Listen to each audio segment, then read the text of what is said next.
All right, welcome to the Unbearables podcast. I'm Brandon Ruiz, and I'm here with Zeke, Cappel, and Danny Mulligan. And today we're gonna actually talk about top 5 centers of all time. And I have some opinions on these things. Mine might be a little sketchy for some people. I firmly believe in my top 5, but I mean, everyone has their own opinions. But Zeke, what do you feel about your top 5? Oh, you want me to start first? Yeah, why not? All right. So at 5, I have Wilt Chamberlain. At 5, okay. No, I'm just kidding. At 5, I have Bill Russell. Okay, but I'm gonna be honest. I have Wilt at 4. And it was really close to me just because they're completely, like, at center position, they're completely two different players. But the reason why they're so great is they're different in greatness. Is one's great in winning, and the other one's great in what he accomplished in the league. So it was really hard for me to pick one over the other. But Wilt's stats is, like, unbeatable. Who would you prefer? If I was starting a team? Yeah, if you're starting a team in that era. In that era, definitely Bill. Starting a team today. Today, Wilt. See, that's the crazy part too, because I would say the same thing, but you can't deny what Bill Russell did to Wilt.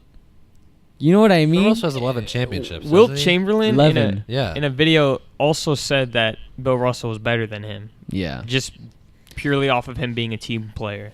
See, my whole thing with that is like, I understand what he's saying, and it's just hard for me to believe that Wilt isn't better than him when I believe Wilt averaged, I think it was 50.2 points per game one season. Yeah. Now, that's kind of ridiculous. It doesn't matter what era you play in. That is absolutely crazy. It was actually 50.4 points per game. Oh, wow. I checked it, so it was like, but my whole thing is like, yes, that is awesome, but it depends on what you value most. Do you value championships or do you value yourself looking good? Because if you value yourself looking good, then you're gonna love a player like Carmelo Anthony, obviously. Like, but we could talk about. We could always segue into him if we wanted to, but we're not right now. Who do you have for number 3 then? Shaquille O'Neal. Shaquille O'Neal. Okay. So for number 3, my top 3.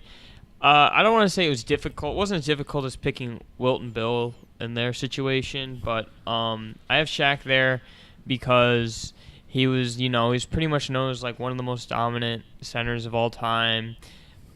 He was one of the greatest scorers ever. I mean, without being able to shoot. Yeah, exactly.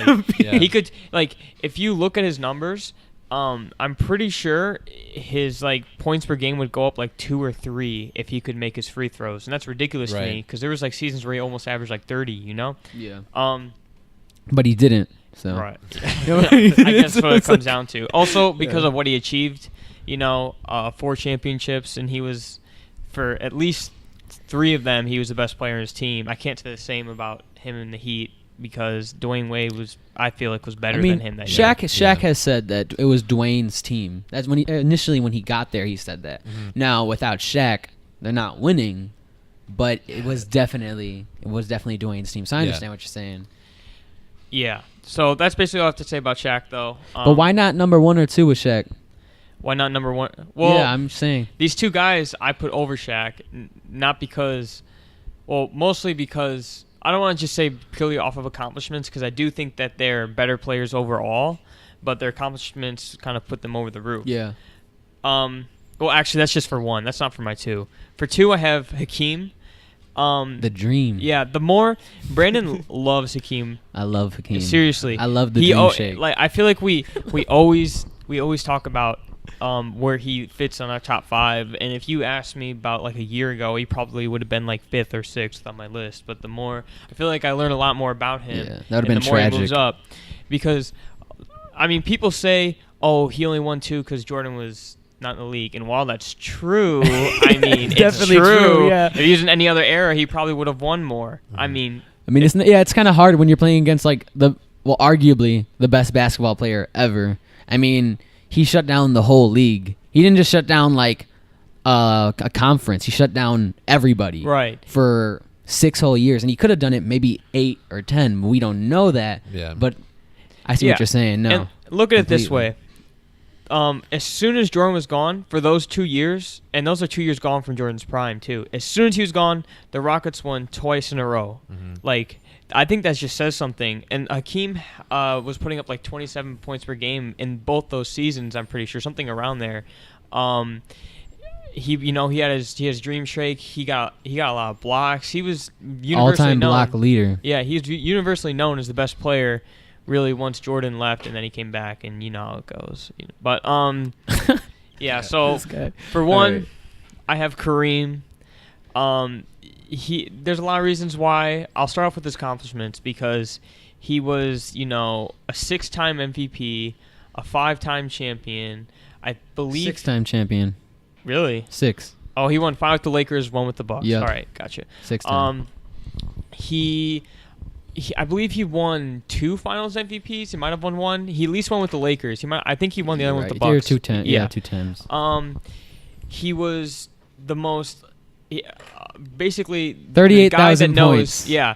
38,000. And yeah, that's another accomplishment. And he's pretty much universally known as a longevity guy. Like LeBron is kind of known of that in this era, but like if you talk about all time, Kareem dominated every single year he's in the league. Yeah. And he's the one guy probably people would put over LeBron for longevity. Yeah, well, he did that without even advanced medicine. Like, he Right. stayed in the... you know what I mean? He stayed in the league doing his thing for, I think it was like 20 years, 22 years, something along those lines. Right. And that was a little unheard of. Now... Yeah, but still, he had a lot of finesse to his game too. There wasn't really like the power moves like I see with Shaq or anything like that. He Yeah. just didn't have the type of body. I was And, going like, to talk about the... Oh, sorry. well, yeah, no, you go ahead.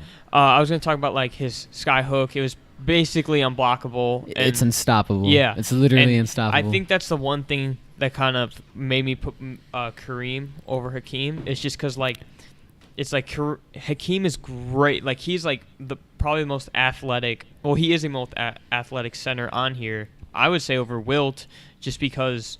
Well, I mean, it's really hard to compare that, but just from the it's eras hard how too they because played. Wilt said he ran like a 9.5 100-yard dash or something like that, 100-meter, and he like bench pressed 600 pounds. That's what he says. Yeah. And he said he has a 50-inch vertical.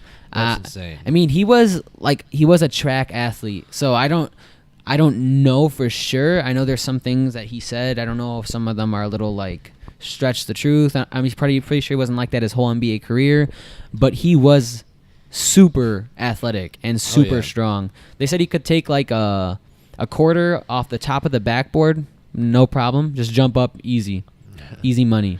Like, that's Dude, imagine crazy. Imagine him running the 100 in track, just like.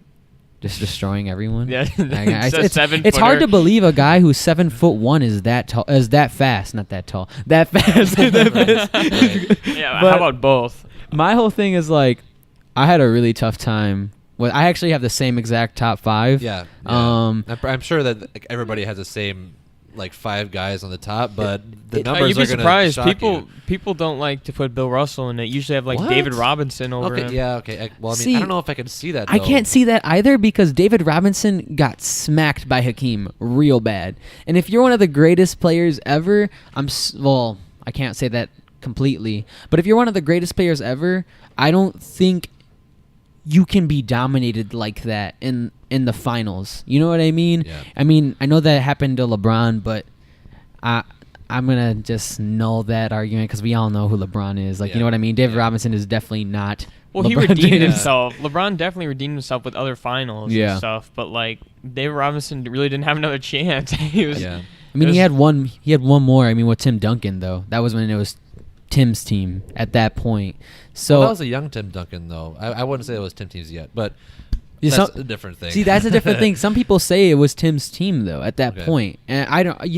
I understand what you're saying. Yeah, but I'd still put Tim Duncan in like my top 5 power forwards of all time. Definitely. Oh, he's But- definitely one. He's Yeah, my number yeah, one. okay, Yeah.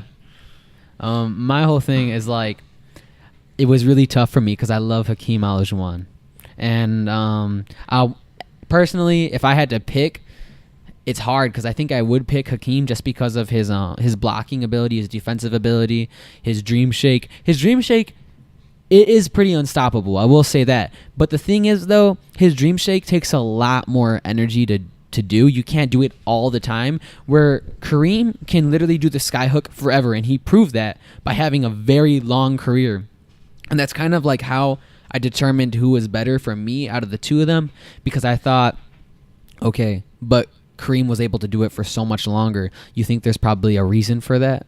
Hakeem had to like do a lot more to be himself, while Kareem did it with ease. And I'm pretty sure Kareem could do it with ease against anybody. But the thing that is going to be really weird, I think, for a lot of NBA fans, is I know a lot of people today say Shaq is the greatest center of all time. Yeah. Now, I see what they're saying, but I disagree. Why do you think the argument? I guess, do you have Shaq on your top 5? I mean, yeah, he's number 4 for me. Number 4. Yeah. Wow. Okay. Yeah. Want to go through yours? Sure. So number 5, I got Hakeem. Shaq number 4. Then I got Bill Russell, Wilt, and Kareem. And Kareem. To top it off. I like that list. See, I like that list because it's a like it's kind of respecting the older players in that list. You know what I mean? Yeah. I feel that. But why do you have Shaq at 4? I struggled on where to put him. I wanted to put him 3. I don't think he was going to go 2 or 1. He definitely wasn't going to go 1. Yeah. I could see an argument for 2. But there's I don't think there will ever be another player like him. Yeah. Like just that dominating powerful, the game. dominant. Like even though like he couldn't really score outside of 10 feet, it didn't matter. But I don't think Ben Simmons is going to be able to do that, even though he's not really a scorer out of 10 feet either. Yeah. But like Ben Simmons is very athletic, but there's just no other type of person that can do that like Shaq. Do it like Shaq. He's just so strong, and that's the thing. He could just overpower, I think, almost everyone in the league. And my reasoning for not putting Shaq at 1, like a lot of people do, and putting him where I put him at 3, is because Shaq has said that Hakeem Olajuwon is the only player he ever played against that gave him trouble, like real trouble. He couldn't figure out. And the way I see it is like, okay, well, if a player himself says he couldn't figure out another player, and Shaq thinks that Hakeem is the greatest center of all time. Really? Okay. Yeah, he actually believes that. And so that's another argument. I feel like I'm like, well, if you don't think if you don't think you're the greatest player of all time, then you might not be. But I mean, it could be being humble, but I don't see Shaq as the most humble guy. Right. But I still see him as like a student of the game. Like when you talk about it, especially like the way he talks about people now, like when he's on TNT and everything, I still feel like he has a lot of respect for the people that came before him. So yeah. Make sure. Wait a second. I just feel like.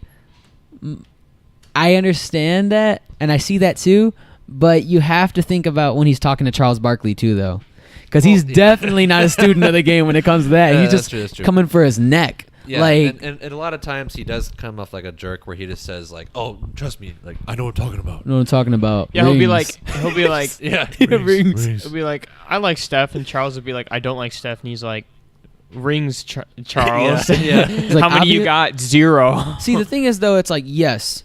I feel like rings do matter, especially when you're trying to show you understand the game. But I also think that there are plenty of people who have never played on a basketball court that have created teams that have won rings. So you can't take away someone's credibility by saying like, well, you don't have any rings, so why do I have to listen to you? Because there are a ton of people who are like, they've never played basketball, but they can watch it and they understand it. They know how to create great teams, and that's the one thing that does get me a little upset about Shaq in that regard, is that like his whole thing is like, if you don't have rings, then why should I trust your credibility? Yeah. And I don't like that. But other than going off of his playing though, it's definitely was phenomenal. He just definitely is not number 1. I don't think you can make that argument. I mean, you can maybe, but I don't think it's a reasonable one. In my opinion. Yeah. You'd probably have to talk about how dominant he is, but then again, you could literally say Wilt's a more dominant center. You know.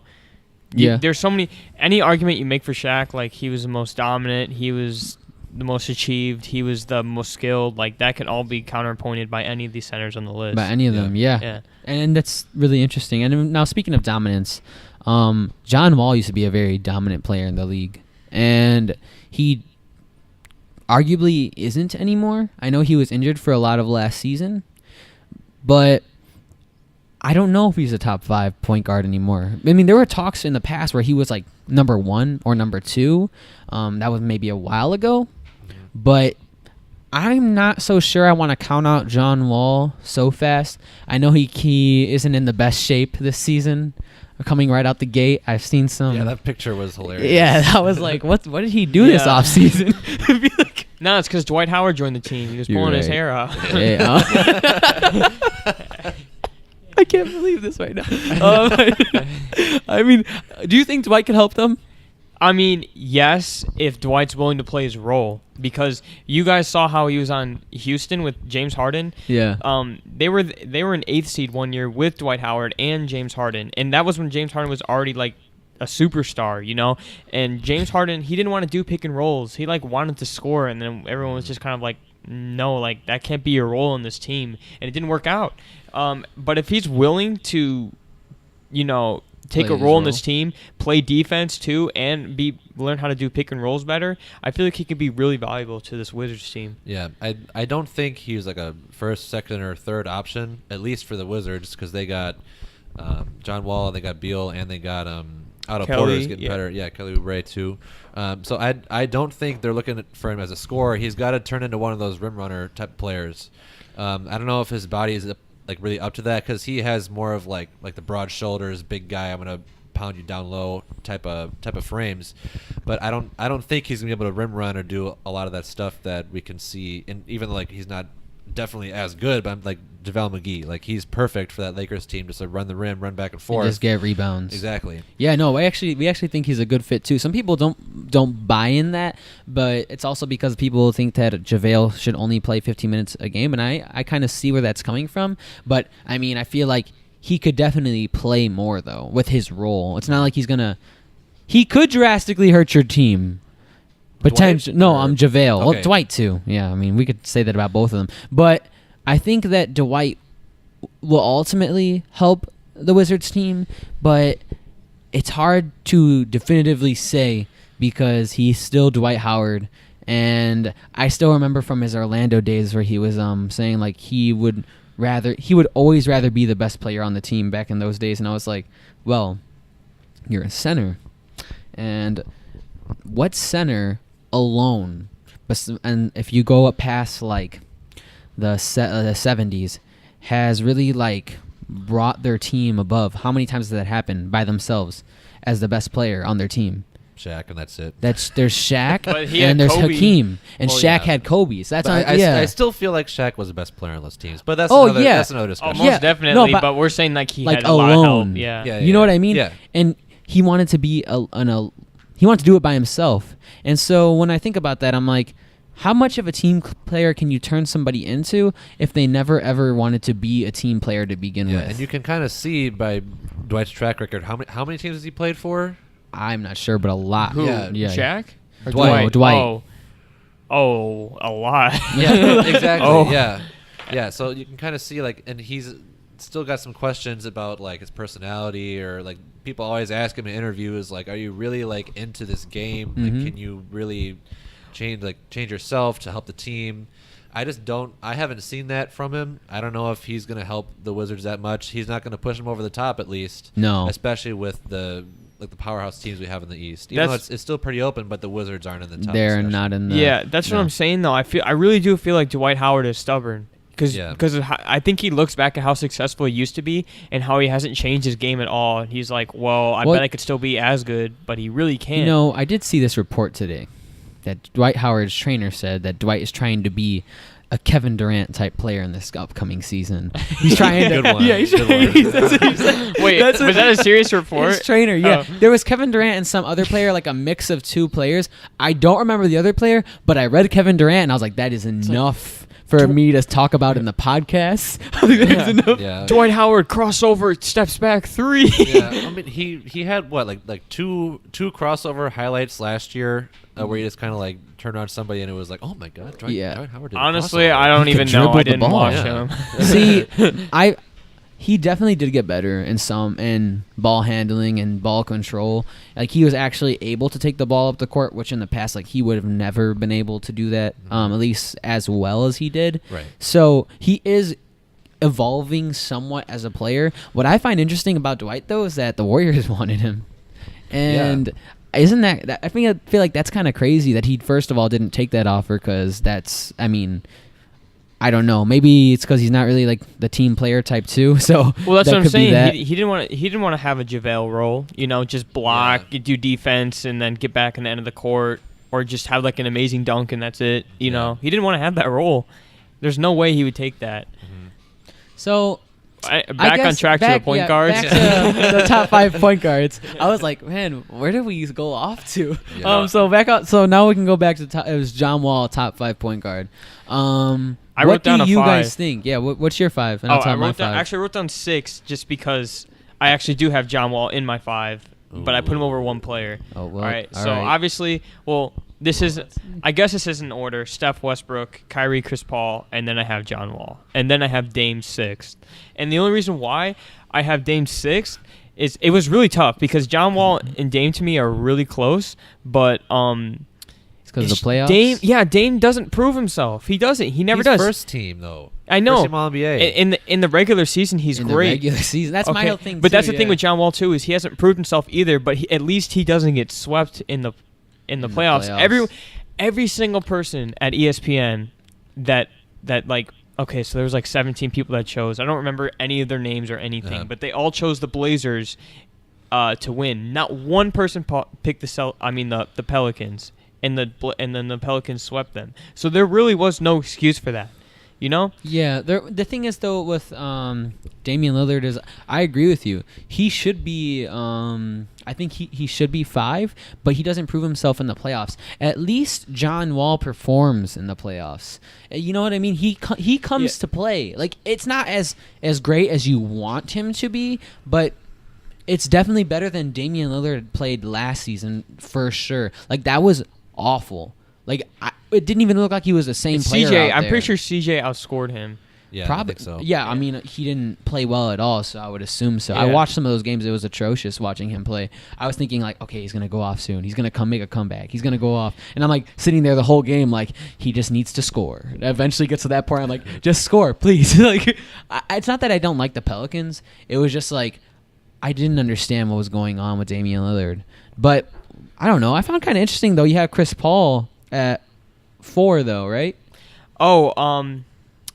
I could not tell you right now who's better, Kyrie or Chris Paul.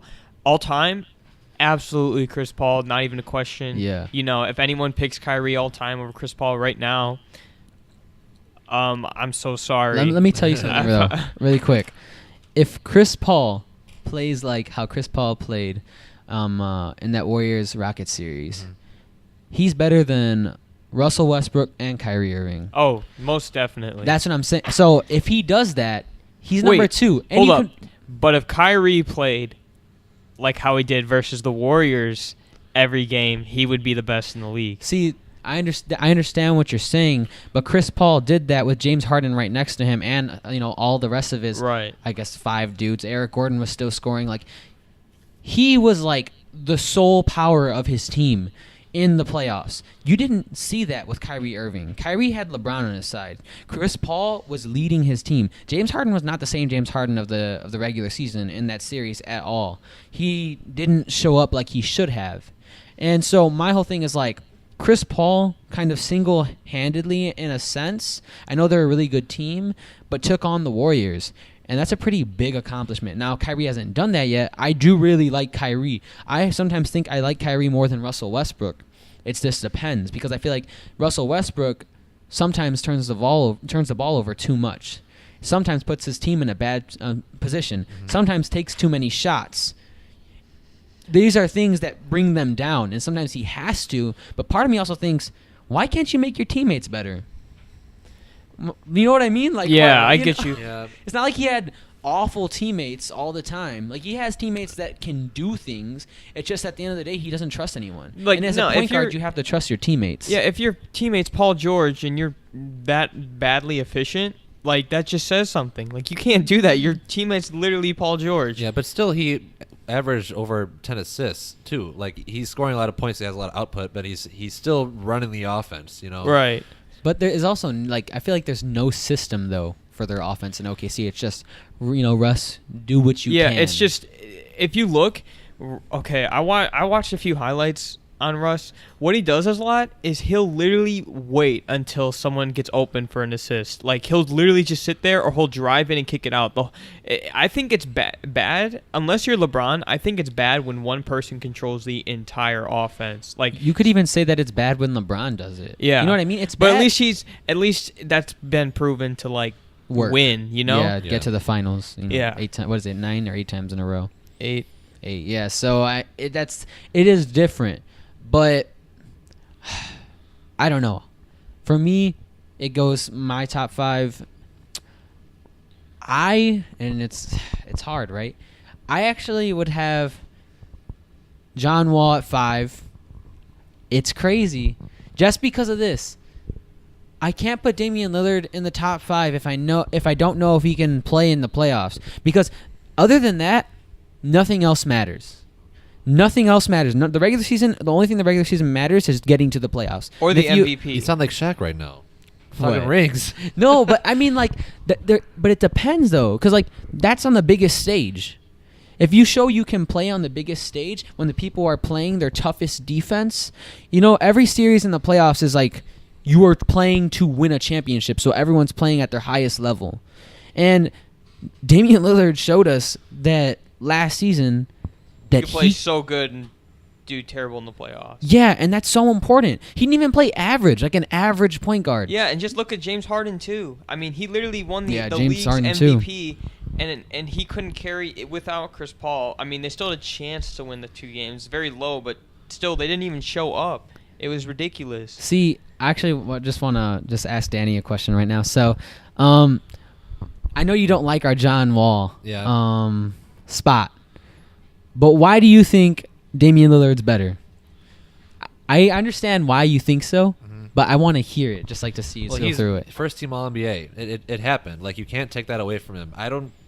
Has John Wall ever been first team All-NBA? I don't know if I'd ever put him there. I'm pretty sure people like Steph or Chris Paul was over so him. I don't think I would put John Wall in that conversation. Like, my list from 5, 4, 3, 2, 1, I have Lillard, Chris Paul, Westbrook, Kyrie, and Curry. I feel pretty strong about that. I don't know. So you like Kyrie at number 2? I do. I can see that. Yeah. I feel like he's just got more like sweet guard skills than Westbrook does. So I feel like I can put him at 2, but you can't. There's just no answer for Curry. So that's why I put him as my number 1. No, Curry has to be number 1 just because like his shot kind of makes him somewhat unguardable because he can shoot from anywhere on the court. He can make the shots that they don't want you to take. Like, you know what I mean? Like, that they want you to take. Like, the other teams want him to take these bad shots, and he's like, okay, well, I'll make them anyways. Pull it from half court. I don't like, care. You know what I mean? And so that's the thing with Curry. And I understand what you're saying about Damian Lillard. It's just, to me, like, I understand. I think rings are super important. What I was saying in the past was like, I don't think rings determine if you know basketball or not. Yeah. So I'm saying, like, if he can't show us that when a potential ring is on the line, because that's what the playoffs is. Even if you're not in the finals. But what about Chris Paul then? Chris Paul doesn't have a ring. Chris Paul doesn't have a ring, right? But he's consistently shown up in the playoffs. When he has played, the only thing is that has been his problem is that's the Clippers' curse. He couldn't get out of the first round, right? Yeah. See, but the thing is, there was injuries problems with that too. Yeah. Blake was always injured. Either Blake or Chris Paul always got injured in the playoffs. And that's the hard part about Chris Paul, is that he always gets injured when it matters most. And if I'm the Rockets, I might not care about my regular season record that much next season. Yeah, I don't think they're looking. They already at their proven season at all. themselves. So. Yeah. Well, I'm not even saying just because of that. I'm just saying you might want to play Chris Paul a lot less, especially because you have him on this huge deal where he's making more than LeBron James over the same amount of time, which makes no sense. But he's doing it. And if this is what they want to, if they want to get the most value out of this signing that they gave him, then they're going to have to play him less minutes so that way he doesn't get as many miles on himself. Because I don't want to see him get hurt again. Because if he stayed healthy, in my opinion, they're beating the Warriors.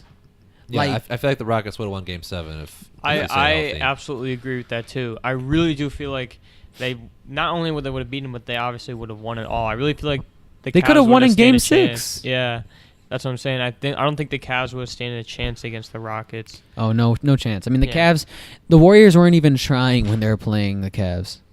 Like, they tried in the third quarter. Maybe like and the they're first all right. game. Yep, After that, Game 1, I was a little unsure. Yeah. After Game 1, I Mhm. was like, well, maybe the Cavs could pull it off, but that's a whole other thing. Maybe the Cavs. As I was watching that game, and I was like, the thing that I felt like, oh, the Cavs could win this game, but when I was watching it, I'm like, the Warriors don't really look like they're trying out there. I feel like it was that way towards the whole end of the season and the whole playoffs. Like, except Except for the Rockets really, series, Yeah. that was it. yeah. But when you're that good, when you have two MVPs, But like the Rockets, they missed 27 threes in a row. Like that's such a minuscule thing to like ever happen, especially with that team. Mhm. Like that system is just threes and layups. yeah. So like when you can't beat the Warriors just making layups, you know. But the thing, that's why I guess we can talk about Carmelo for a second. That's There why we go. that's where I think Carmelo helps the Rockets, is because Carmelo is not going to be going for layups all like as much as that's what they do, and I understand.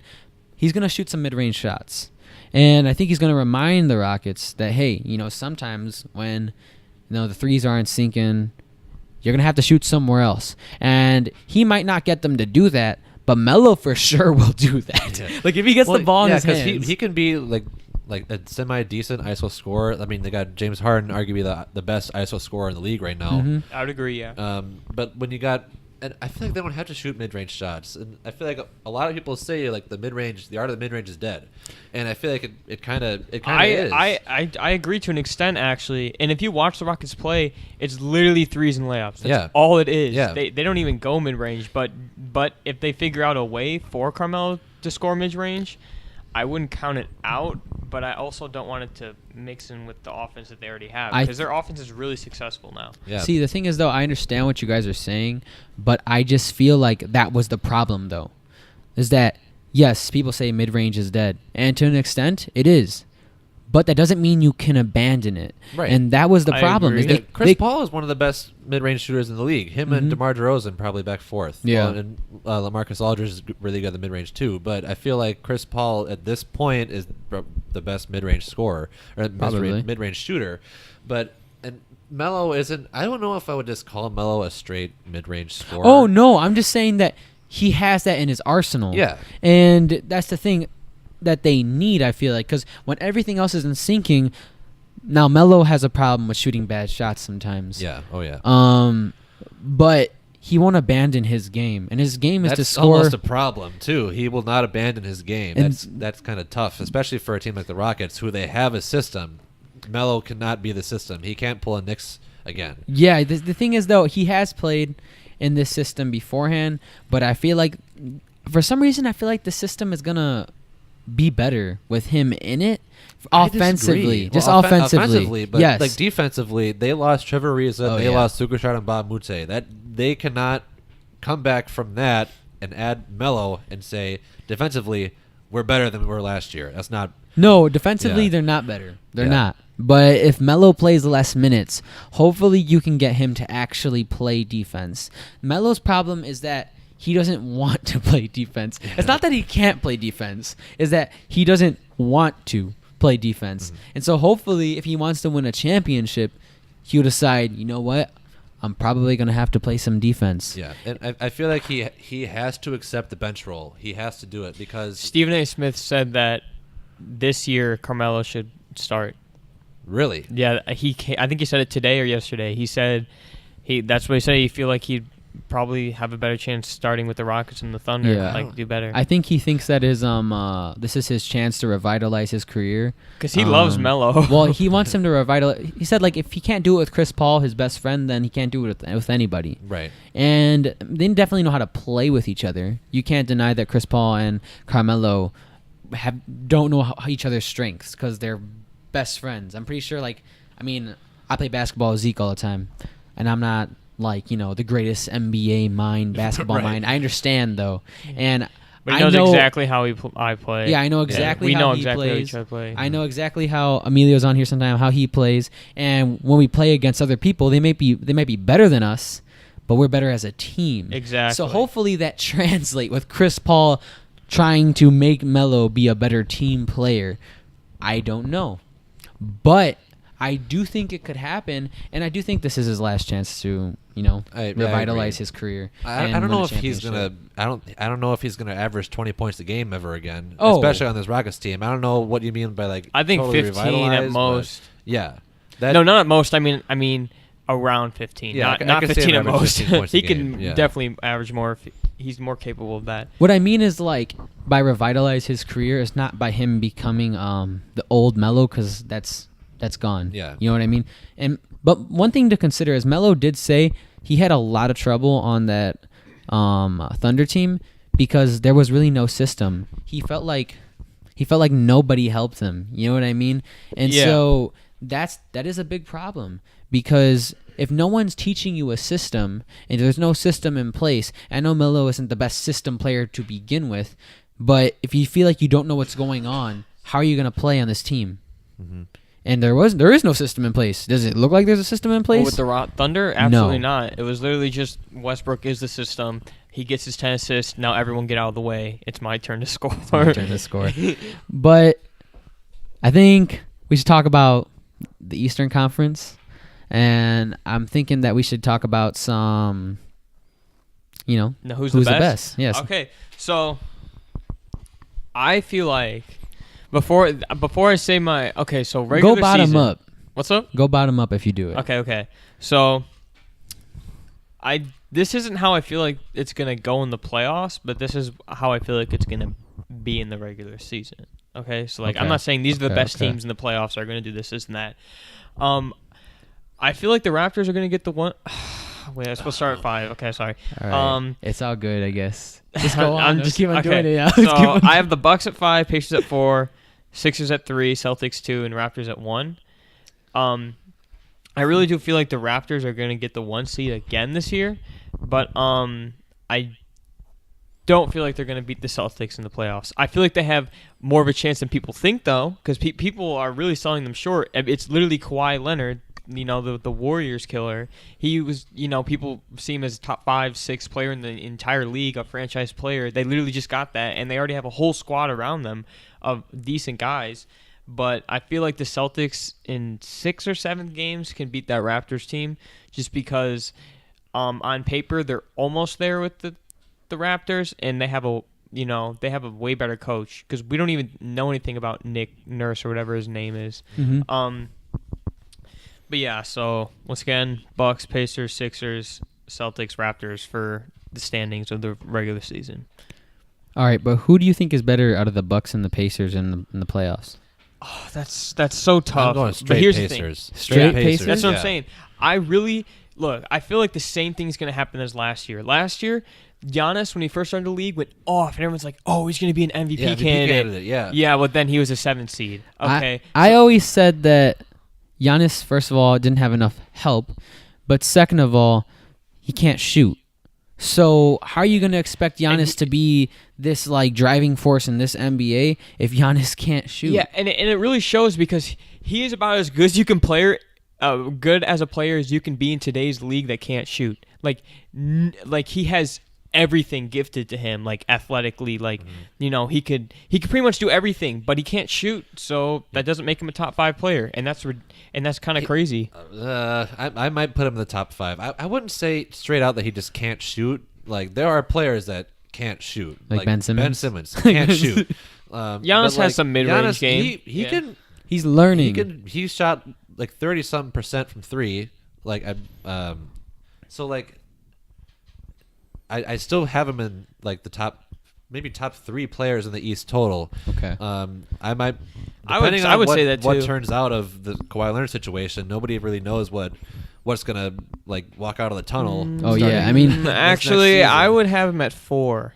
Really. I think Joel right now is better than Giannis. Dude, well, if you bring up Joel Embiid, let me tell you something. All right, so my whole thing is this, and it's a hot take, Oh, here we go. I'm ready. but I believe that Joel Embiid, if he continues on this track, he'll be better than Anthony Davis. Oh, yeah.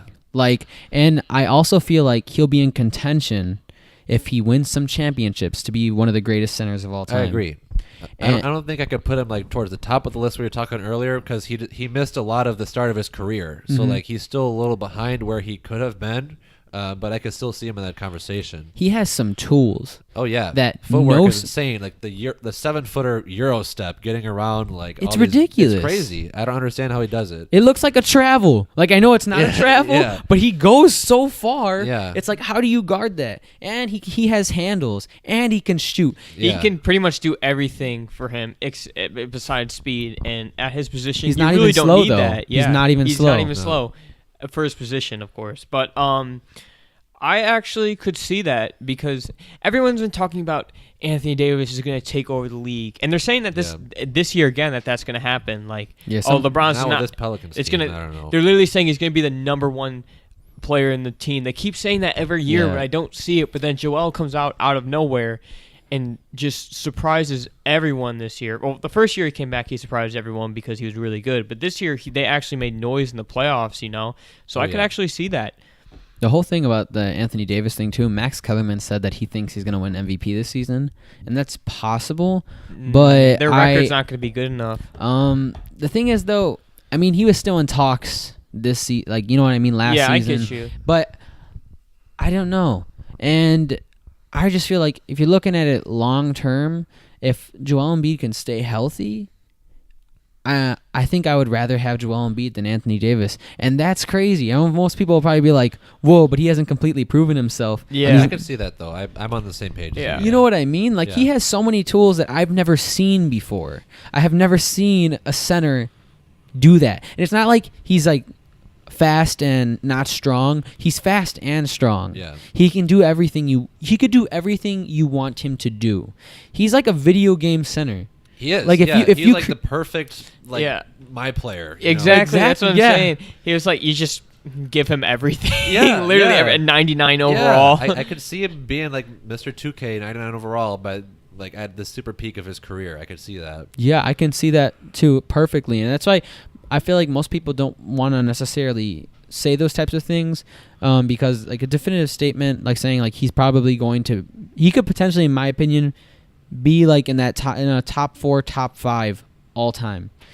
I think if he stays on that track. I think because nothing franchise ending has happened to him. Nothing to be like, all right, well, this means he's not as good as he could have been. Like nothing like that has happened to him. But I do feel like that's happened to Anthony Davis to a point because he's not. Everyone keeps saying he's going to be the best this year. He's going to be the best this year. He's going to be the best this year, and he's just not. And I really do feel like that's going to this year if he doesn't. I really feel like that's going to kind of affect his legacy because people are going to be like, well, at the beginning, there were players that were better than him, and they continue to be better than him. If Ben Simmons can learn how to shoot, they can win some championships potentially. I don't even know if he needs to learn how to shoot. He just got to develop like a little bit of a post game. Like, you think so? Yeah, get the hook yeah, going, he's so much taller than any other point guard too. The only way they'd be able to guard that is like switching off. Oh yeah, you got to switch every single time with Ben Simmons. He's such a matchup problem, especially if he's like actually playing point guard and he's like matching up against like guys that are 6'5" max. Mm-hmm. He will just destroy them. I think the only problem with that is that yes, he's a matchup nightmare, but that's if they're playing him up close. See, the thing is, what I've seen a lot of teams do is just Celtics. Just leave Ben Simmons off behind the 3 when he's bringing up the ball and say, okay, if you're gonna drive in, our big man's here waiting for you. But Ben Simmons won't back down either. No, he'll try to yam on him every time. I do get what you guys are saying. He won't back. He won't back down. You're right. He will try. He won't back down. But he did only score, what is it, like 1 point that one game? Yeah. 1 point. How do you score 1 point when the lowest you can score is 2 points? I know it was on a free throw. I understand. But like 2 points.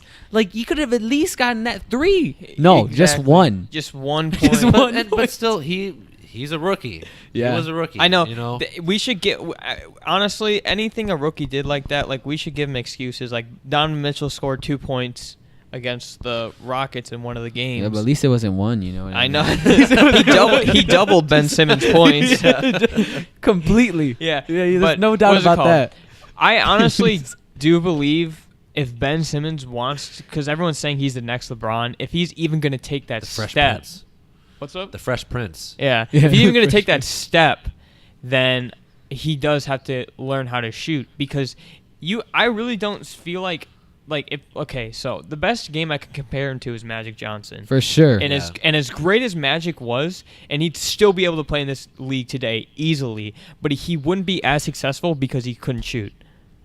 Yes, I do agree. I do agree with that to an extent, but I think that Magic was still better all around at scoring, though. Magic had a lot. You mean than Ben Simmons? Yes. Oh, of course. You But I'm know- just saying, like, the player comparison, I'm just talking about how important shooting is in this Yeah, league yeah. today. I think I see a lot. It's kind of scary, to be honest with you. I see a lot of the same type of finesse in Ben Simmons' game that Magic had, and that's really cool. Actually, I think it's super cool to see because you don't really see those types of things happen two times. Like a Magic Johnson type of player, when he came out, was probably He was thinking- one of a kind. That's what they were saying. Yeah, at that point. Yeah. And now Ben Simmons looks like Magic Johnson. I mean, Magic was 6'9", Ben Simmons is 6'10", both point guards. The only difference is that I don't think, well, in this NBA he could, but I don't think in that NBA Ben Simmons could play center like Magic did in that one final series, but Magic could play it in probably any NBA. Yeah. And that is a difference, but that doesn't really matter because that's not what he's going to have to play. My thing is that I love Ben Simmons. He just has, personally, I think he has to shoot. I think a post game would definitely help him, but to stretch the floor and make teams not just back off of you and be That able would to make his game passing plan on better. you. Yes, Yeah. for sure. Especially with a better Markelle Fultz. Like, if Markelle Fultz comes back and is the player that we thought he was going to be coming out of college, they will challenge for, like, 1 seed, 2 seed. I still probably put him with the 2 seed with the promise that I'll promise myself that Markelle Fultz will be Markelle Fultz. I could see him at the 2 seed. I'll put the Celtics 1, Sixers 2, Raptors 3. Ooh, Okay. Man, you Raptors really three, think so- the Raptors are going to be a 3rd seed this year? Well, I wouldn't say 3rd seed is a bad thing. I know. We still got, It's going to, because you the got East, three really good top teams. right, the East definitely got way better. I just feel like the Raptors are going to be really, like, they're just, even though DeRozan's gone, I still feel like they're going to do the same thing. Yeah. Where they're, like, really good in the regular season, where, like, they kind of surprise everyone, because no one thought the Raptors were going to be the 1st seed this year. Are you Right, they kidding won me? 59 games. Yeah, Like, and, like, that's, so I think And that's... no one was paying attention. Yeah. yeah, it's still like Yeah, DeRozan said, like, people disrespect us, and I was like, they do. Yeah, well, you know... Yeah, show us Yeah. why Yeah. they shouldn't. You're like, Yeah. yeah, we won 59 games, and then just get swept. Yeah. See, That's what I'm saying. It's like, I feel like the Raptors are going to do that again, even though they have Kawhi, but just because of how good the Sixers and Celtics are, depending on who they match up with. Yeah. the thing is, though, I used to feel that way too. But if Kawhi Leonard is the same Kawhi Leonard, you know, that one who, like you said, like who could play up he's against so the Warriors good. by Yeah. himself, essentially. I mean, he had LaMarcus Aldridge, you know, and Right. obviously that Spurs system is phenomenal, Yeah. and it was phenomenal and still is. But Kawhi Leonard can play basketball. He's top 3 when he's healthy. Definitely top 3. hmm And there were talks when number 2 at one point. Yeah. Yeah. And so over Kevin Durant. Until Over Kevin Kevin Durant Durant, won yeah. twice, and Yeah, but you know how it it's a little, goes. you know, Yeah. until he won twice. But I mean, I'm pretty sure Kawhi Leonard could have went to Golden State and not played those 2 seasons and still technically won twice. So you know what I mean? Like, right. you know, I'm talking about being the leader. But you think so? You think Kevin Durant's a leader on the Warriors? I do. Not, I think he's a leader of the Here's- Warriors. Yeah. I mean, I- I'm okay. Look, Steph is the you know, he's like the system of the team. yeah. But when it comes down to who's got to take the last shots, they give it to KD, Yeah. and that's how I view it. They didn't do that in the game with the what's it called? In the game with the Cavs in the first game of the That finals. was the Cavs, dude. No, but I mean, they still gave it to Steph though. They I still mean, the last shot before overtime. They still gave it to Steph. So I understand what you're saying. I just think Steph is more important to that team. Oh, I agree. Yeah. I still feel like KD is going to be the one to break it up, too. He's going to be the first to leave the Warriors. He's whatever going to go back to level. the Thunder. There are some talks Oh, actually. oh. I really do think he's going to go back to the Thunder. There was a report that he's thinking about going back after this season to the Thunder. Going back. So now that would make the West a little interesting though. Because you have a Thunder team with Westbrook, Paul George, and Kevin Durant. I don't think he's. Yeah, he's just waited for them to get better. He's not going to want to make another discount, though. He's not going to take a discount. See, but Kevin Durant is always the type of player that says, like, hey, I don't care about the money. I have as much money as I could ever want. He said that a bunch of times. And now, if I'm Kevin Durant, I don't know if I do that exact thing because he's going to take a really small contract. And the veteran contract. Imagine him taking the veteran minimum. He's not going to do that. They'll figure out some way to pay him.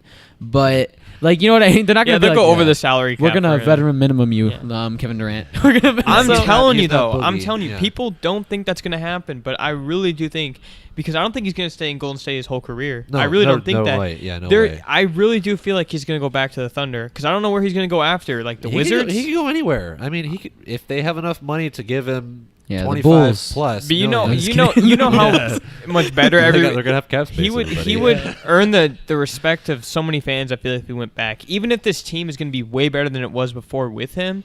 It's just the fact that he went back, and I feel like fans are going to like that. They're not there's going to be some fans are going to complain, rightfully so, but most of the fans are going to be like, "Wow, he came back and he's going to deliver." A championship. He's not LeBron. We're falling in love with this LeBron fantasy. That's the thing. You know? It's like it goes LeBron, KD, then everyone else, and I feel like he's not LeBron, but he's right there with him. But if LeBron wasn't in this league right now though, and it's KD's league, like everyone would be like, "Whoa, KD is so awesome." Oh yeah. But I mean, that's the problem. LeBron is in this league, and that's the thing. So KD is really special.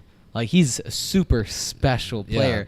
Yeah. It's just unfortunate for him that he's playing at the same time that LeBron is playing. Now it's gonna change a little bit eventually, but if LeBron wasn't playing in this same era as KD, everyone would be looking at KD like he is one of the greatest players of all time, but they'd be looking at him differently. Really different. And especially because if LeBron isn't in this league, KD could have probably won that finals in 2012. OKC. Yeah. So, but that is a weird conversation because that's impossible. So, but I feel like to kind of just finish this off, I feel like if LeBron does well with the Lakers, then that will tell KD that he can go somewhere else and do that same thing. Okay. He doesn't need to win anymore with the Warriors. He thought, I had fun. I did my thing. I got 2 rings, probably 3 after this season. Then he can feel okay with that and then go somewhere else and try to do that same thing. So who do you think is going to the finals? All of us will go through on the Eastern Conference. Celtics. I absolutely say the Celtics. See, I also say the Celtics, but perfect. But I want to just point this out. So I said it's either the Celtics or the 76ers in the past. I think it's probably more the Celtics or the Raptors. You know, I could the be Celtics wrong. have it all. They got it all. They got Brad Stevens, like the smartest coach in the league. Mm-hmm. He's like right behind Pop, and Pop is going to be done soon, probably after 2020. But he doesn't get a lot of respect though, Brad Stevens. Well, he should. He's insane. No, now he does. I feel like I feel like he gets a lot more respect just because of this season. Yeah, but he wasn't even in the running for a coach of the year. Oh yeah, that was ridiculous. I didn't. Well, here's the thing: is the reason why he got it is obvious because the Raptors, blah blah. They didn't think he was gonna do that good. Yeah, bro, the way Brad Stevens brought this team together, it was ridiculous. And he had like. Their best 2 players just go down. It doesn't matter. Oh, that's the thing. I'd say it was neck and neck. I would still pick over Brad before the playoffs started, but once the playoffs started, it was obviously Brad Stevens. But the war doesn't go that long, so I guess you can only do so much. All right. Now, how do you guys feel about this whole Luka Doncic and Michael Porter Jr. beef? I just think it's dumb. Yeah, I still feel like Michael Porter Jr. is salty that he fell so hard, and he's mad at Luka. And I don't really care. Okay, but I feel like it's one of those things that lasted 0.5 seconds. Like this beef is like tiny. I just want to read through what was said. So Luka Doncic liked a tweet that said, "MVP of EuroLeague can't be overrated. An injured player who has not played 5 college games can be overrated. #facts." Boom, roasted. I love that the #facts was in there. Yeah. #facts. See, I think your MVP of the EuroLeague can be overrated, but I do think Luka has a lot of tools. I just feel like I've watched some of his highlights in the EuroLeague. I've watched some games, and that defense is atrocious. EuroLeague defense? EuroLeague defense is atrocious. Depending on the team, I Disgusting. feel like. I watched that and I'm like, so you're just gonna let him like run right by you? Just gonna let him just go right They're by you? intimidated, Just go- obviously. They're like, I don't want to get in his poster and his Bro, layup. that's the MVP. I mean, like, he was the MVP, but I also don't like how and when they drafted him and they were talking and he was making it seem like it was going to be super easy for him to just be great in this NBA. And if that's how he feels, I'm sorry. It's not that easy. He's going to have a hard first year if it's like a hard that. first year if I you really think think you're that he much is- better than everybody else. I think he is. So he's going to be NBA ready when he comes in? Well, I mean, Whoa, I don't know about actually, that. I Well, might say he could be, and not the beginning, but halfway through the season. I really feel like he could adjust, but I mean, I'm not saying it's not going to be hard like he makes it out to be. It's going to be absolutely tough Yeah, it's after gonna be really playing in an hard. entire different league. That's what I'm saying is the problem, though. When you're that self-confident, like I think it's great. it's a good thing until it's not. Until Well, it's too and much. I feel like Ayton will be destroyed by like Embiid. He will be absolutely like murdered on the court. Yeah, but like that's a Ayton little said, different. like towards the end of the draft process, he was like, "I'm going number 1." He didn't work out for anybody else other than the Suns. Well, he knew he was Yeah, going number 1. Yeah, but I still Was he wrong? If I was, That's what I'm saying. that would have been a tough For decision saying- for me. If I was the Kings, I would not have picked Marvin Bagley at 2. I would have picked Luka. I would have kept Luka if I was the Hawks. I would have gone for Luka if I was number 4. I like how Luka knew he was going to get traded to the Mavs because as soon as the Hawks drafted him, the lady was like, "How do you feel?" And he was like, "The Hawks are nice, but the Mavs have been really nice to me." I was like, I feel like he's going to do great for the Mavs. I think he is too. I think he's gonna play well.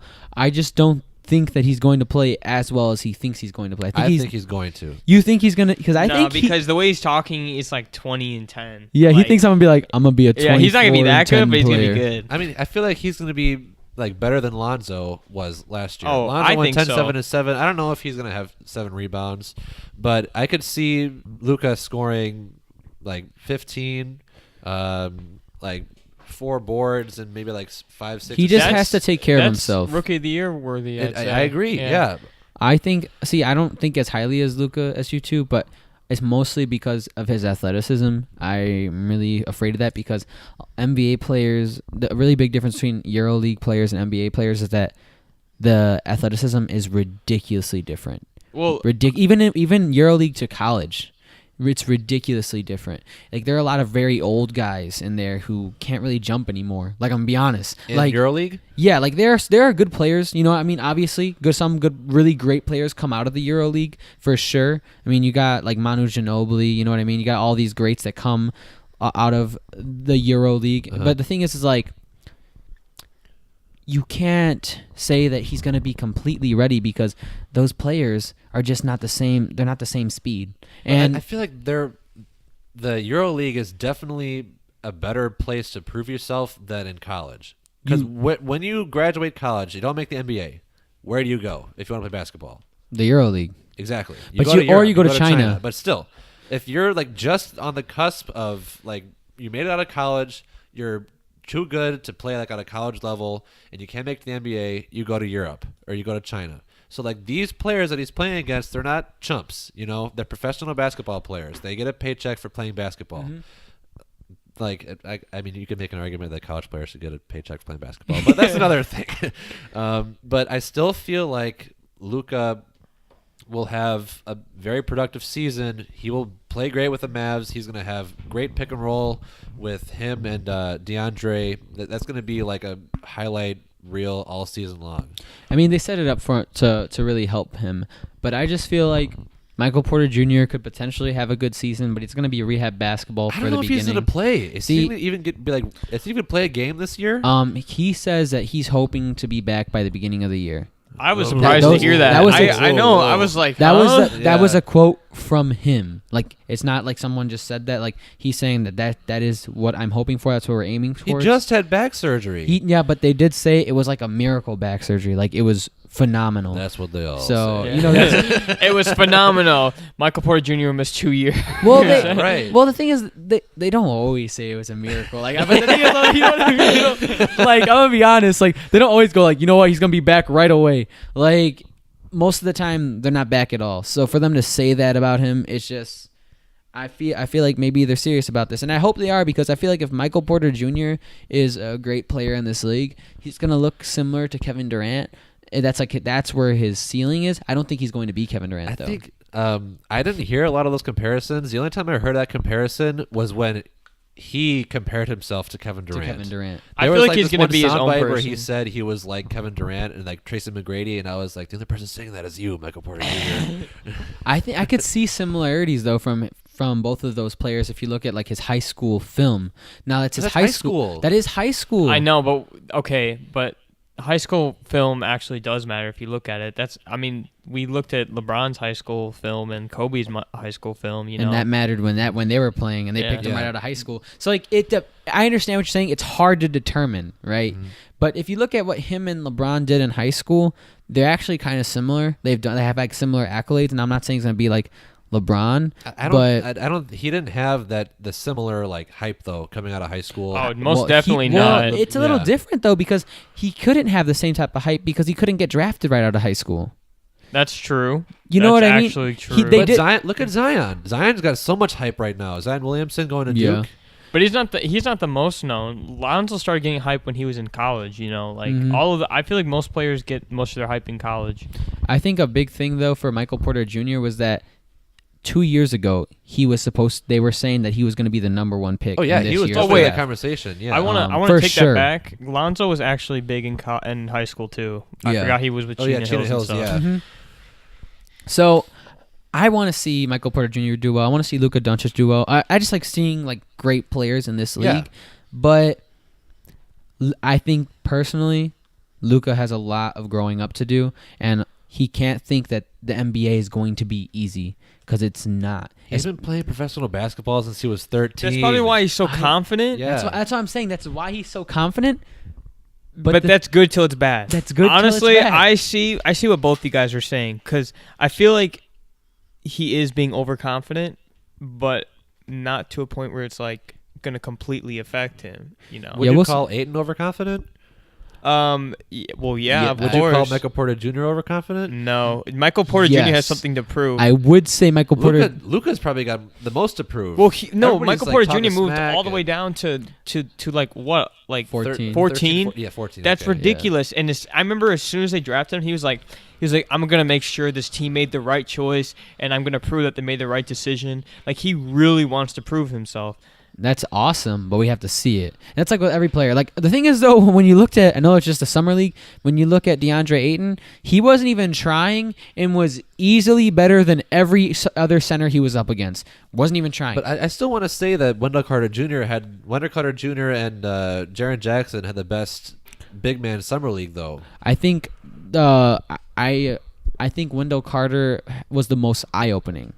I think that DeAndre Ayton technically still had like a better summer league, but Wendell Carter was like, he was putting more on the line than DeAndre Ayton was. DeAndre Ayton was not trying to hurt himself, was not trying to do anything. Like that's why he's got kind of like the Dwight Howard syndrome. I'm just gonna say it. Like, no, go ahead. Say whatever you want. Okay. Say whatever you want. But yeah, I like Ayton. He's a terrific player. I feel like the Arizona team in college could have done more. I feel like but still he was playing power forward a lot in college, which is crazy. But now that he's going to like an actual center, he's kind of like jawing up Joel Embiid right now, like on Twitter and everything. But when he gets those big matchups, he will not be able to stand. He will be absolutely destroyed. It's gonna take him some learning time too. It's gonna take almost all of them some learning time. I don't think, to be honest, I think the person who's gonna have the least amount of learning time is actually Wendell Carter, but that's because he's gonna fit in his role perfectly. Yeah. Like that's what he is a role player on this Bulls team. That's only what we drafted him for, just for his role. For him to play like, his role. Taj Gibson style, like clock in, clock I out, said hard the hat, lunch exact pail. same thing. He's gonna go in. He's gonna get a double. And that's I think he could be better than Taj Gibson. I'm hoping he's better than I can Taj see that Gibson. too. I but think like, he is gonna be, but I said the exact same thing. As soon as we drafted him, I'm like, bro, like, he's going to be loved like Taj, and he's going to have, like, not a similar playing style, but he's going to have, like, the similar role of, like, that fourth guy. All right. You know? So what do you think about the 27.5 over-under then for this Bulls team? They're gonna win more than 27.5 games. How many they won do you 27 games this year. Yeah. And with all that injury trouble, Yeah, right. and Lowry being gone for a long time because of like family concerns, I feel like they're definitely easily going to win more than 27 games. Yeah, I'm gonna look at them similar to like the Lakers won 35 games. They're gonna win 35 games. Mm-hmm. I feel like I would put them where the Lakers were last year. I'd put the Bulls there now. I would give them 35 games. I think they're going to be better than that Lakers team where it was last year too. Personally, I think the Bulls have a lot more depth than people think. Yeah, I agree. They're gonna have a great bench. Like basically, like a lot of the starters they had this year, like these starters are now their bench. Mm-hmm. They're gonna have a great bench.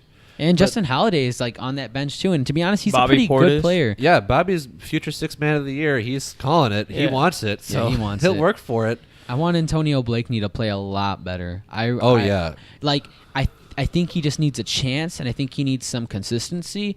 But I think he could be a really good player, like in the kind of in that 6-man realm. If he becomes that, I know Bobby Portis is mainly going to be their 6th man. Like if you look at it that way, but I want him to become that 6th man and be the leader that I think he can be. Yeah, for this Bulls team. Hopefully. I feel like he's gonna max out at like Jamal Crawford type player. Yeah. He's not. He's never gonna be a starter. I feel like his game is very one dimensional. He's a scorer. That's Antonio Blakeney. I think he can make the passes. It's just a matter of him learning to actually. I've seen him make really good passes. It's just a matter of him learning to do that consistently. Like make the better choices, you know? Yeah, and I've seen him do it in the G League. I've seen a lot of like good things from Antonio Blakeney, and even in the NBA when he had some good games and some good minutes, but. We need the consistency. We need to see it the whole season. And luckily, the Bulls signed him, so we will see that, hopefully, and we'll find out what's going on. But I think the Bulls could actually come close to 40 wins this season, or maybe get 40 wins. It might happen. I think maybe 38 is the highest at. Like, I'd like put if you're gonna 38 put a bet I put a at the cap. highest, Yeah, I put a cap at 38. I actually said I think at the most they'll win 38 games as well. So. See, it's either that's what I'm saying. Like if you're gonna bet 38, now if you're gonna have some hope, you're gonna say if you're a Bulls fan, you're like, well, why not 40? But I think the Bulls are making the playoffs. I honestly think that they're gonna slide their way in. I really do. Well, we can talk about the teams that are gonna be in it, and we'll come up with about like 6 or 7. There's gonna be one team that makes it that doesn't have that good record compared I think to it's anyone. the Bulls. Yeah, I could see it honestly, but I would rather have the Bulls as a 9 or 10 seed. Yeah, I don't think they're going to be better than like the Pistons. I feel like the Pistons. You think so? No, they're not going to be. The Pistons are going to be better than the Bulls. See, I don't know if I agree with actually, because Why I really don't feel like. Why do you think the Pistons are gonna be better than the Bulls? Because of Blake Griffin? Yeah, and DeAndre Drummond. Andre Drummond. Andre, he's becoming more of a like multi-dimensional player. Like and I know every big man says, "Oh, I can shoot threes now. I can shoot threes." Yeah. Whiteside's doing it. Like everybody says they want to shoot threes. That's the direction of the big man. So Drummond's supposedly doing it now. So that makes him a better player.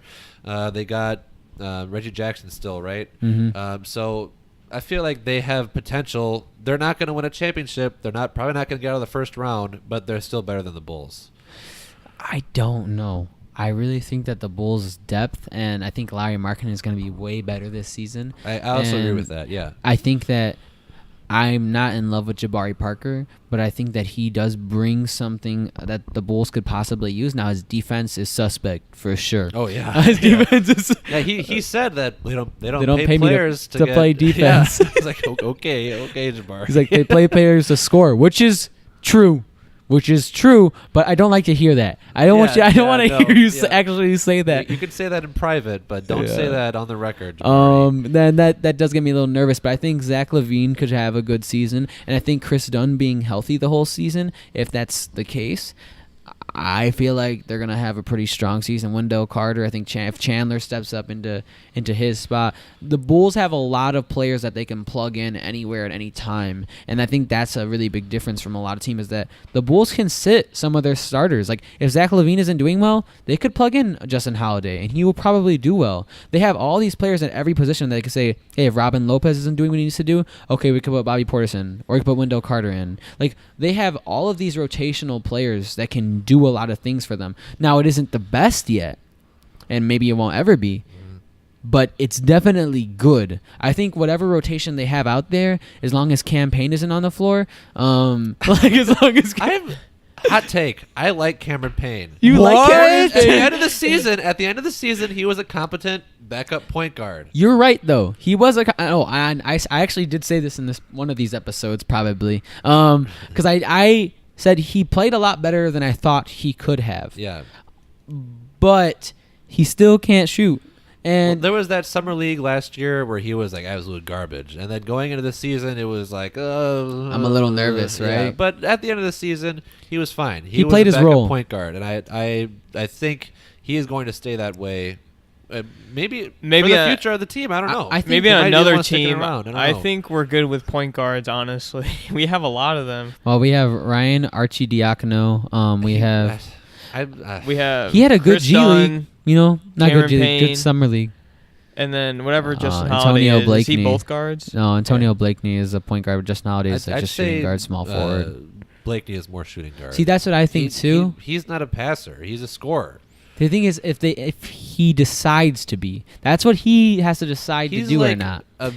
The bad version, like the absolute worst version of Kobe Bryant. He's a chucker. Absolute version of Kobe Bryant. That's a really Bro, hot. we got Kobe on the team, bro. Yeah, well, Yeah. that's what he's got in his Man. mind too. I'm gonna go to the G League and I'm gonna drop 30 every single game. Try to stop me. You can't. You but can't, good- yeah. you can go to the NBA and you're gonna go 1 for 9. That's the thing. That's his problem is that he could have a really good game one day and then have a really bad game the next Well, day. yeah, because it's just hot and cold. He's a scorer. He's a shooter. I think you know? though in the second unit you can have a point guard who's a scorer. But I not in the agree. first unit though, because in that second unit you need someone who's willing to lead that second unit, even if the second unit isn't doing as well. But obviously, I feel like the person that you're kind of alluding to is like Rondo. But how many Rondos are there in the league? see, One. There's Lonzo Ball as well, but no. The thing is though, like what I'm trying to get at though, if you look at like an Eric Gordon, you know what I mean? He's Yeah. a scorer. Yeah. He's definitely a scorer first. He could still pass though, and Yeah, but I still put him at the shooting guard position. see, but sometimes he does play point guard. You know what I mean? Like Yeah, I he know played what you point guard in the playoffs last season when Chris Paul went down. He played point guard a lot, and so I hope that this is a really high hope. Antonio Blakeney can play somewhat like that eventually.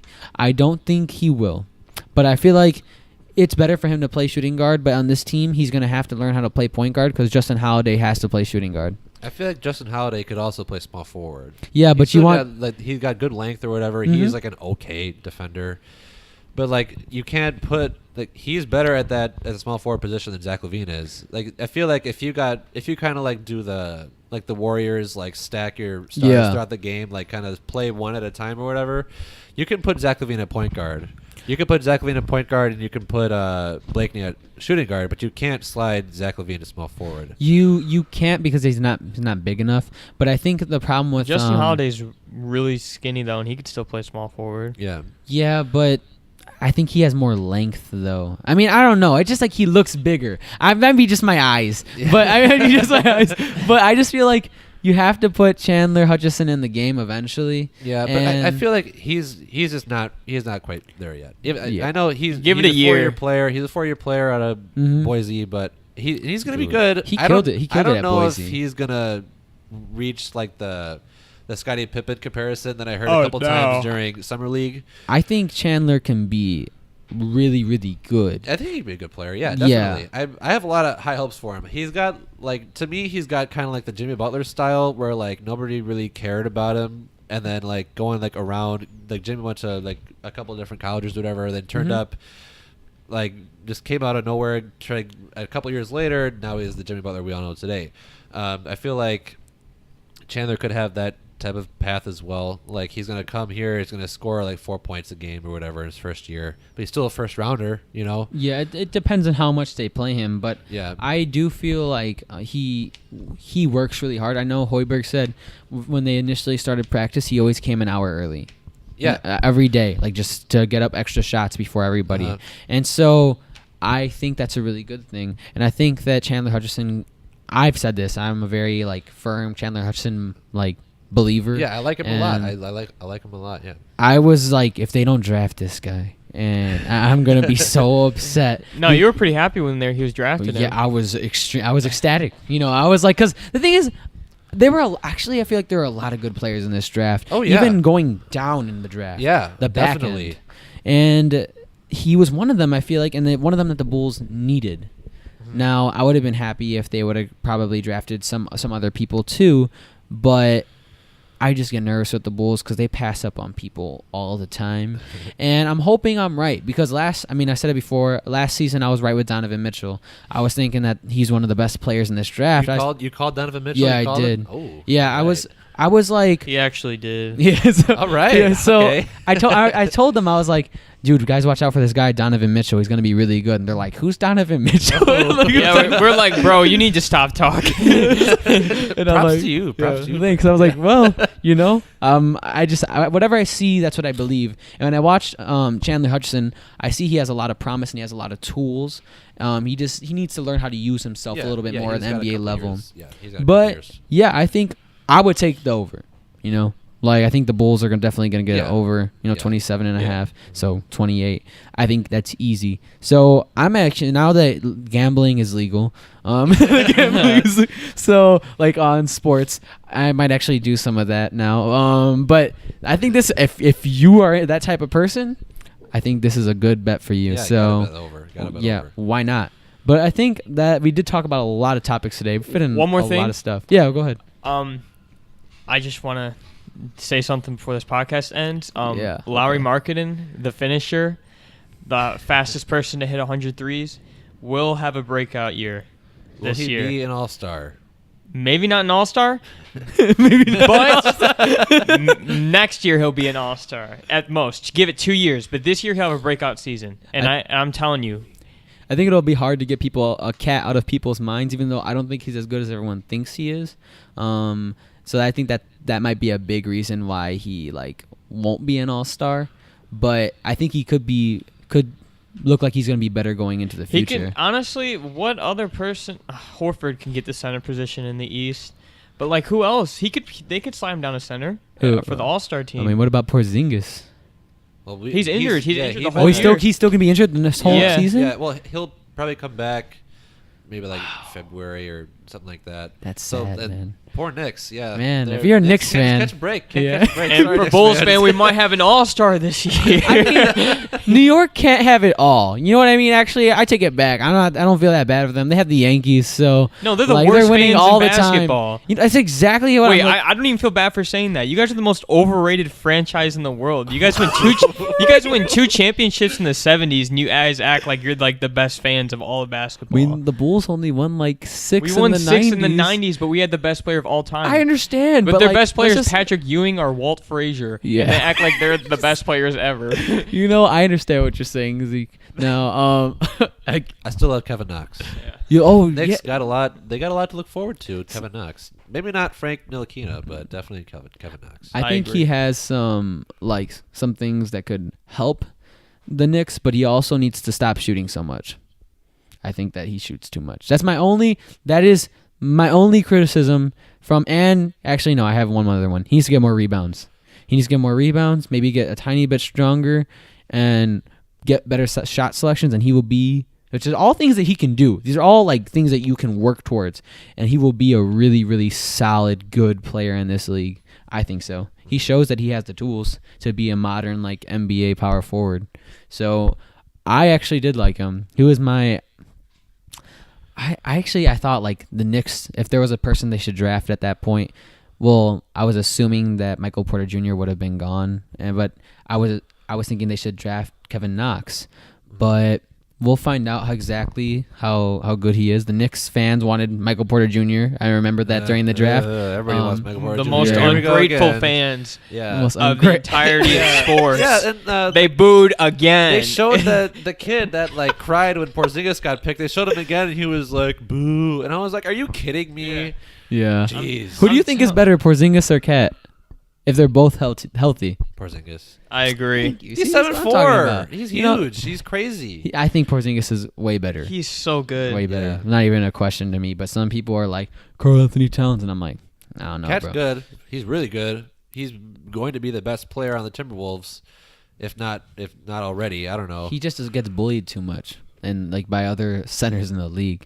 I've seen him get bullied too many times, and I'm just like, I can't see that from you. You are supposedly one of the best at your position in the whole league, and here you are getting bullied and getting shut down in the playoffs. Yeah. I don't know what to tell you, man. I know he's still young. He's what, 22, something like Yeah, that. he's right down 22, there, yeah. So the Timberwolves, they have to find a direction, and they got to find it fast. Yeah. Yeah. Or else they might lose their team. Yeah. But I think that'll be it for today. Thanks for listening. We appreciate it. If you want to ask us any questions, always do that, and we'll see if we answer any of them. Well, if you ask them, we'll definitely answer them. So this is the Unbearables podcast. I'm Brandon Ruiz, and I'm here with Zeke Cappel. And Danny Mulligan. and thanks for listening.